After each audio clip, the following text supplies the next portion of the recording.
చిత్తూరు జిల్లా పుల్చల మండలం పరిసర ప్రాంతాల్లో ఒంటరి ఏనుగు దాడులు ప్రతి ఒక్కరోజు ఏదో ఒక చోట కొనసాగుతూనే ఉన్నాయి.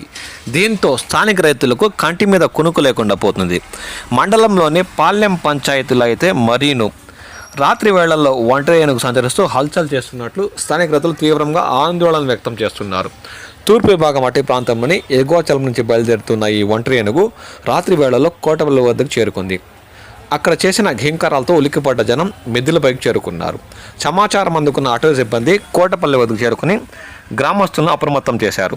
వెంకటరామయ్య, వీరభద్ర, దామోదర్, మునిరత్నం చెందిన మామిడి, కొబ్బరి చెట్లను విరిచేసిన ఒంటరి ఏనుగు తిరిగి అటవీ సిబ్బంది టపాకాలు పేల్చడంతో జూపల్లి వద్దకు చేరుకుంది. సుబ్బరత్న, కళావతి, ఉదయ్ కుమార్ చెందిన మామిడి చెట్లను ధ్వంసం చేసింది. తర్వాత పాళ్ల మీదుగా మాజీ జెడ్పీటీసీ సభ్యుడు మురళీధర్ మామిడి తోటపై పడి చెట్లను విరిచి నేల కూల్చినట్లు ఆయన వాపోయారు.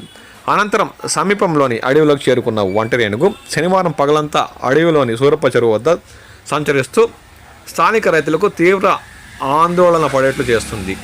దీంతో ధ్వంసమైన పంటలను అటవీ సిబ్బంది పరిశీలించారు.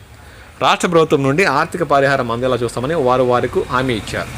అనంతరం రైతులు మాట్లాడుతూ ఈ ఒంటరి ఏనుగును ఎలాగైనా దూర ప్రాంతాలకు తరిమేసేందుకు అటవీ శాఖ అధికారులు కృషి చేయాలని ఈ సందర్భంగా వారు కోరారు.